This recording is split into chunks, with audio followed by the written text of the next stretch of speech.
सावित्री 2 बेटों की माँ थी। उसे इस बात पर बड़ा घमंड था। वो मानती थी कि बेटे घर की शान होते हैं। ये ले सावित्री, मिठाई खा, मेरे यहाँ पोती पैदा हुई है। ये सुनते ही सावित्री मुंह बना के कहती है, अरे तू तो लुट गई, बर्बाद हो गई, तेरे यहाँ लड़की पैदा हो गई।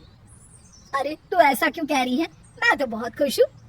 अरे जब तेरी पोती के पीछे तुझे खर्चे पर खर्चे करने पड़ेंगे ना, तब ये तेरी सारी खुशी गम में बदल जाएगी। पहले लड़की की पढ़ाई लिखाई का खर्चा, फिर उसकी शादी का खर्चा। अरे आजकल की शादियाँ कितनी महंगी हो गई है। गहने बनाओ, लाखों रुपए पानी की तरह बह जाते हैं। लड़कियाँ तो सिर्फ खर्चा करवाने के लिए ही पैदा होती हैं। इस तरह लड़कियों के प्रति अपने विचार व्यक्त करते हुए सावित्री ममता को लंबा चौड़ा भाषण देके चली जाती है।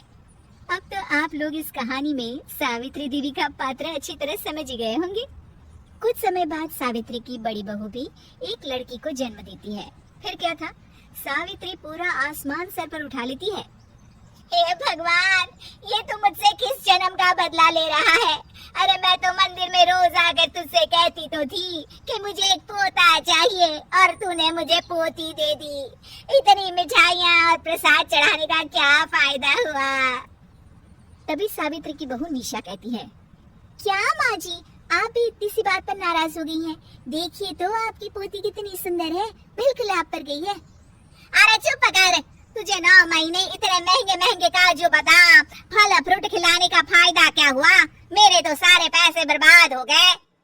ये सुन सावित्री का बड़ा बेटा अजय कहता है, माँ, तुम सिर्फ नाम के लिए 2020 में रहती हो। असल में तुम्हारा दिमाग सैकड़ों साल पुरानी सोच रखता है। आज के जमाने में लड़का और लड़की में कौन फर्क करता है? मैं तो बहुत खुश हूँ कि भगवान ने मुझे लक्ष्मी के रूप में बेटी दी है। लेकिन सावित्री पर अजय की बातों का कोई असर नहीं होता। नालायक, अपनी पत्नी की जबान बोल रहा है। मेरा बड़ा बेटा तो हाथ से गया। लेकिन सावित्री देवी हार मानने वाली नहीं थी। वो पोती की चाह में अपने छोटे बेटे विजय की शादी करवा देती है। कुछ समय बाद आखिरकार वो दिन आ ही जाता है जब सावित्री की छोटी बहू गर्भवती हो जाती है। सावित्री इतनी खुश हो जाती है कि वो बच्चे के जन्म से पहले ही सारे मोहल्ले में ढिंढोरा पीटने लगती है। ये क्या सावित्री, तू तो पोते के जन्म से पहले ही मिठाई बांट रही है। पहले पोता पैदा तो होने दे, और फिर क्या पता अगर पोते की जगह पोती पैदा हो गई तो। ये सुन सावित्री चिढ़ जाती है। अरे अपनी काली जबान मत चला, मेरी मिठाई खा के मेरा ही बुरा सोच रही है। बड़ी आई, ला मेरी मिठाई वापस कर। देख लेना, इस बार मेरे यहाँ पोता पैदा होगा, पोता। लेकिन ठीक इसका उल्टा होता है। सावित्री की छोटी बहू भी एक लड़की को जन्म देती है। सावित्री फिर से रोना धोना शुरू कर देती है और अपनी छोटी बहू को कोसते हुए भला बुरा कहने लगती है।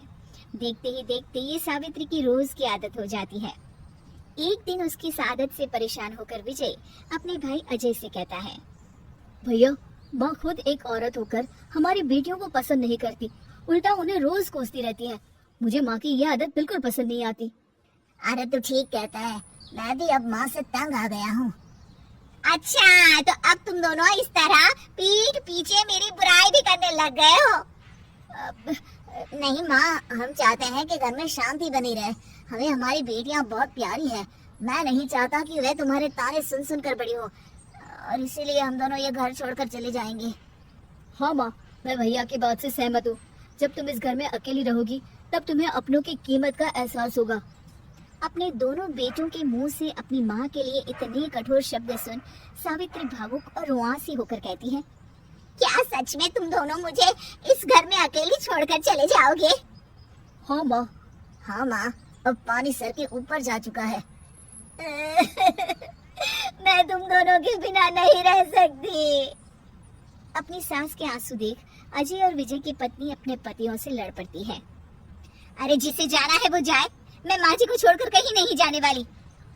भाभी, आप ये क्या कह रही हैं? वही जो तुम सुन रहे हो, दीदी बिल्कुल सही कह रही है।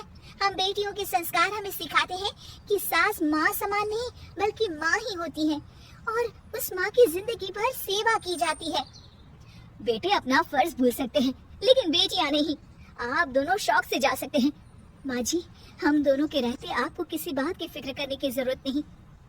फिर क्या था, सावित्री के ऊपर छाए बेटों के घमंड के बादल उसकी बेटी स्वरूप बहुओं के तेज के आगे आंसू के रूप में परिवर्तित होकर सावित्री की आंखों से बहने लगते हैं और वो उन दोनों को गले लगा लेती है। मैं जिंदगी भर बेटियों को कोसती रही, लेकिन आज तुम दोनों को देख मुझे समझ आ गया कि बड़े अभागे होते हैं वो लोग जिनके घर बेटियां नहीं होती।